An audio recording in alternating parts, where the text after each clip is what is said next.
रही है। सुरेंद्र कुमार का रुख करते हैं। सुरेंद्र कुमार जी, झारखंड की इस तस्वीर पर आप क्या कहेंगे, जहां पर फाइट बहुत क्लोज इस वक्त दिख रही है। हालांकि अब ईवीएम के ट्रेंड्स आने शुरू हो गए होंगे, चूंकि 1 घंटे से ज्यादा काउंटिंग का वक्त बीत चुका है। सुरेंद्र कुमार जी, याद है मैच 82 और 54 बॉल्स, कोच से 53 बॉल्स। अच्छा 53 था। लीजिए छोले भटूरे ऑर्डर करें। सर, एक बात बोलूं, आप एसएल और वेरिलक्स क्यों ट्राई करते हो? डिश है एसएल और वेरिलक्स प्रोग्रेसिव लेंसेज, एकदम seamless vision at all distances for instant sharp focus from near to far. Switch to Essilor और Varilux lenses, number 1 progressive lens brand world wide.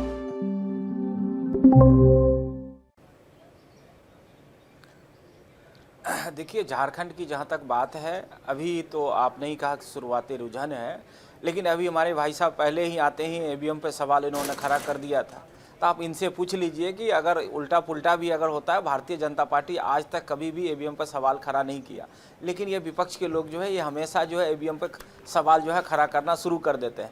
तो ये आप इनसे पूछ लीजिए कि ऐसा आने वाला, जब अभी जैसे जैसे घंटा बीतता जाएगा, ये रुझान चाहे इधर आए उधर आए, ईवीएम पर या चुनाव आयोग पर, ये तमाम जो हमारे अधिकारी हैं या जो चुनाव आयोग से जुड़े हुए लोग हैं, उन पे सवाल ना करें। एक बात। दूसरी बात, झारखंड के अंदर जिस प्रकार से इन लोगों ने झारखंड को लूटने का काम किया, वहाँ पर भ्रष्टाचार बढ़ाने का काम किया, और जो बांग्लादेशी जो लोग थे उनको जो है इन्होंने वहाँ पर घुसाने का काम किया। हमारा तो मुद्दा जमीनी मुद्दा था, हमने विकास के नाम पर चुनाव लड़ने का काम किया, और झारखंड की जनता जो है विकास के नाम पे जो है वोट देने का काम किया है। और आप आने दीजिए, अभी तो शुरुआती है, धीरे धीरे आप देखेंगे कि वहाँ पे भी हमारी सरकार जो है बनेगी झारखंड। सुरेंद्र कुमार जी, बड़ी खबर आ रही है झारखंड से, उसका रुख करेंगे। वैभव त्रिपाठी, आ रहा हूं आपके पास। थोड़ी देर पहले जो वैभव त्रिपाठी कह रहे थे, झारखंड का आंकड़ा बदल चुका है। 41 सीटों का बहुमत का आंकड़ा, और जेएमएम प्लस 41 सीटों पर लीड करते हुए इस वक्त बड़ी खबर आपको बता रहे हैं। झारखंड में कांटे की टक्कर, जेएमएम प्लस 41 सीटों पर बीजेपी, 32 सीटों पर बीजेपी प्लस इस वक्त दिख रही है। झारखंड की सियासी तस्वीर बदली है, और खासकर मुझे लगता है जब ईवीएम खुले हैं, तो ईवीएम खुलने के बाद झारखंड में एक बड़ा उलटफेर देखने को मिल रहा है। ईवीएम के शुरुआती ट्रेंड्स जो इशारा कर रहे हैं, वो झारखंड में उन्होंने नतीजों को पलट कर रख दिया, रुझानों को पलट कर रख दिया है। माफ कीजिएगा, नतीजे नहीं है, अभी रुझान है। वैभव त्रिपाठी कुछ कहना चाह रहे हैं। वैभव त्रिपाठी जी, उसके बाद सुरेंद्र जी आपके पास आ रहा हूं। और झारखंड की तस्वीर जो है हम आपके सामने रख रहे हैं, जल, जंगल और जमीन की ये तस्वीर, कि आखिर अगले 5 साल में जनता ने जनादेश किस पार्टी को दिया है। यहां पर रुझान में जेएमएम प्लस बहुमत में इस वक्त झारखंड से बड़ी तस्वीर। वैभव त्रिपाठी, आपकी राय, उसके बाद में सुरेंद्र जी आपके पास आ रहा हूं। देखिए, जो भाजपा के साथी अभी ईवीएम की बात कर रहे थे, सबसे पहला ईवीएम का रोना ये इनके बहुत बड़े नेता लाल कृष्ण आडवाणी ने रोया था। लेकिन इनको तो ये है कि सत्ता में रहते हैं तो इनका राग कुछ और होता है, और जब विपक्ष में जाते हैं तो राग बदल जाता है। हमने उनको, आपको आप ही के चैनल पे मैंने पहले भी बताया है कि जब 2017 के चुनाव में पंजाब कांग्रेस जीती थी और यूपी भाजपा जीती थी, तो यही राज्यसभा में बहस चली, और स्वर्गीय अरुण जेटली जी उस time leader of the house थे। उन्होंने कहा कि भाई पंजाब आप जीते तब ईवीएम खराब नहीं थी, और हमारे नेता जो एलओपी थे उन्होंने कहा कि हम पंजाब विड्रॉ कर लेते हैं, हम चाहे कोई भी चुनाव जीते हो हम विड्रॉ कर लेते हैं। क्या आप यूपी और उत्तराखंड विड्रॉ करके बैलेट से चुनाव कराएंगे? तो हम तो आज भी उस पर कहते हैं हम ये दोनों विधानसभा जीतेंगे। बावजूद इसके अगर हिम्मत हो मोदी जी में, तो ये प्रस्ताव लेके आए कि बैलेट पेपर से आगे चुनाव होगा, हम उसको समर्थन करेंगे। लेकिन क्या ये हिम्मत दिखाने की जरूरत करेंगे मोदी जी? मामला ये है कि जहां एक तरफ ईवीएम के लिए डेमोक्रेसी एट रिस्क, इतनी मोटी किताब जीवीएल नरसिम्हा राव ने और आडवाणी जी ने लिखी, उसी आडवाणी जी की बातों को उलटने का काम करते हैं उनके जो ये नए नवेले नेता हैं। भाजपा के लोगों का स्टैंड स्वार्थ के हिसाब से होता है।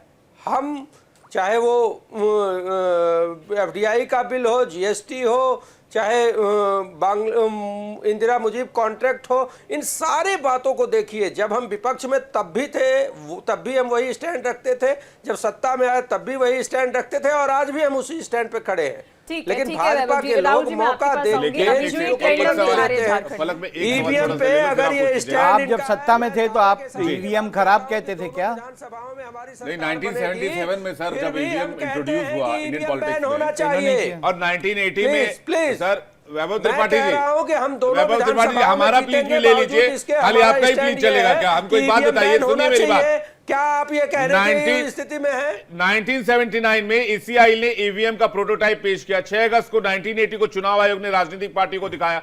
1982 में पहली बार केरल का चुनाव कराएगा, तब तो आप ही लोग थे ना। मैं अभी ट्रेंड्स की बात कर लेते हैं। ठीक है, ट्रेंड्स की बात करते हैं सर। झारखंड जी। में जेएमएम प्लस आगे चल रहा है, ठीक है। दूसरी तरफ महाराष्ट्र में आपकी बिल्कुल क्लोज कॉन्टेस्ट हो गया है, 127 124। बिल्कुल। ईवीएम खराब है क्या?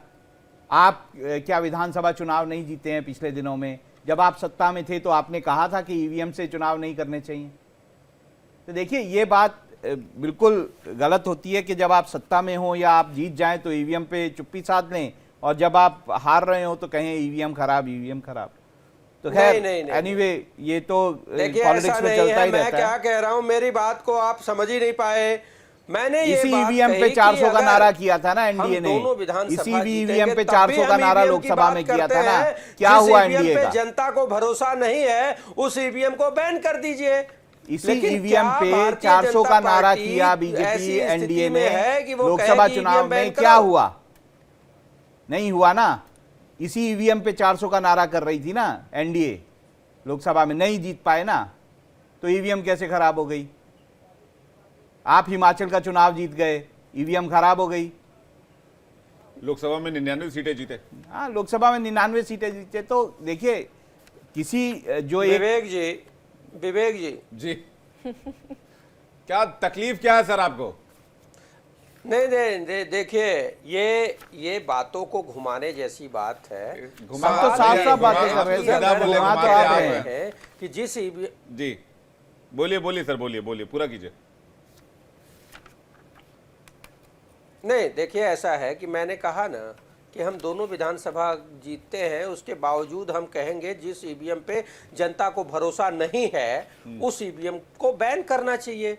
लेकिन क्या भाजपा के साथी ये कहने के लिए तैयार हैं? जनता को तो क्या ये भरोसा है, हिम्मत है आपको इनके भरोसा अंदर? नहीं है। और हमने इस ईवीएम आपको पे भरोसा नहीं जब है, आप चुनाव भरोसा जीता है कीजिए। तब भी जनता सवाल को किया भरोसा है। है। त्रिपाठी जी, क्योंकि जनता ने भरोसा- राहुल जी को बोलिए वो एलओपी चलिए, मैं एक और बात कहता प्रस्ताव हूं। लेकर आए कि भाई एक और ईवीएम कहता को हूं बैन बात। विश्वास अगर नहीं आपको- अब कर ईवीएम से आगे निकलते हैं सर, अभी ट्रेंड चल रहे हैं, ट्रेंड्स की बात करते हैं। ईवीएम राहुल पे सर इनका कुछ एक कहना लास्ट चाहते हैं। सवाल आप देता कह रहे हो हूं। कि जनता के भरोसा लाल नहीं कृष्ण है। आडवाणी आप जी ने लोगों को ईवीएम पे भरोसा सवाल नहीं है, उठाए आप थे लोग ना, भरोसा करना जब वो सीखो। ऑपोजिशन में और थे, तो जनता आप के सत्ता दिल में थे, जीतना बंद कर सीखो। देते। आप जनता के हक की बात करो आप लोग। क्यों नहीं किया आपने बंद? तब आपको ईवीएम अच्छी लग रही थी, 2-2 चुनाव आप लोकसभा के जीत देखिए, गए थे। ऐसा है। नहीं, नहीं थी ना। देखिए, लाल क्या कृष्ण आडवाणी जनता जी में ने उठाया इतना था ना विश्वास सवाल ईवीएम पहले पे, कभी था? तो बंद कर देते, रोक देते ईवीएम, क्यों नहीं रोका? मैं खैर, क्या कह रहा हूं, हम सुनिए, चुनावों जनता के में इतना रुझानों पे विश्वास चलते हैं कभी नहीं था। कि क्या ये ईवीएम तो को लेके opposition आज पार्टी में जो चलता रहेगा। अविश्वास है, तो हम ये बात कह रहे हैं कि जनता की विश्वसनीयता लोकतंत्र चुनाव आयोग पे और चुनावी प्रक्रिया पे बनी रहे, ये ज्यादा जरूरी है। और इस पे क्या प्रधानमंत्री नरेंद्र मोदी जी जरा जी, झारखंड से बड़ी खबर आ रही है। त्रिपाठी जी रुक करेंगे आपका। इंडिया गठबंधन 38 सीटों पर आगे, टैली फिर से चेंज हुई है, फिर से बहुमत के करीब। झारखंड में इंडिया अलायंस एनडीए 36 सीटों पर आगे, बहुत क्लोज फाइट। महाराष्ट्र की तस्वीर भी बदलती नजर आ रही है। पलक 125 वर्सेस 125। ये बहुत दिलचस्प है, क्योंकि देखिए झारखंड में जहां पर आप देखिए कट थ्रोट यहाँ पर कंपटीशन देखने को मिल रहा है, लेकिन देखिए राहुल जी यहाँ पर तस्वीर बदलते हुए नजर आ रही है। महाराष्ट्र में भी 125, तस्वीर बदल रही है, बिल्कुल बदल रही है, और महाराष्ट्र में क्लोज कॉन्टेस्ट हो रहा है। एक माहिम की जो सीट है वहां पर मैं अपने सहयोगी से बात करना चाहूंगा, अगर वो हैं तो।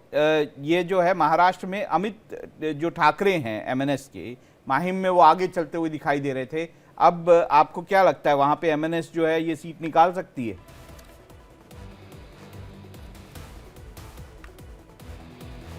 जो हिसाब से लगातार चुनाव प्रचार हुआ है, अब समझिए कि बीजेपी ने पहले कह दिया खुला समर्थन हम करेंगे, फिर बीजेपी ने अपना हाथ पीछे खींच लिया क्योंकि शिंदे ने जो आंख दिखा दी बीजेपी को, कहते हैं कि नहीं जो महायुति का धर्म है उससे आप निभाइए, आप गठबंधन का धर्म निभाइए, किसी समर्थन कर सकते हैं। तो कहीं कहीं राज ठाकरे अलग थलग पड़ के दिखाई पड़े और लग रहा था कि राज ठाकरे इस बीच में एक महाराष्ट्र में जो है और एक ब्रेकिंग न्यूज, ये जो अभी हम बात भी कर रहे थे कि क्लोज कॉन्टेस्ट हो रहा है महाराष्ट्र में। अब महायुति और एमवीए महाविकास आघाड़ी 125 पर एक साथ टाई दिखाई दे रहा है, वहाँ क्लोज कॉन्टेस्ट हो गया। वही जो क्लोज कॉन्टेस्ट है आपको झारखंड में दिखाई देगा। 36 सीटें जो हैं वो बीजेपी प्लस है और जो जेएमएम प्लस है वो 38 सीटों पे है। तो इसके बाद मैं जो जारी रखूंगा, जो हमारे सहयोगी बात कर रहे थे खास तौर से माहिम सीट में और खास एमएनएस। सर ये काफी इंटरेस्टिंग मामला हो गया है जहां पर सवाल साख का था एनसीपी के लिए भी और शिवसेना के लिए भी, खासकर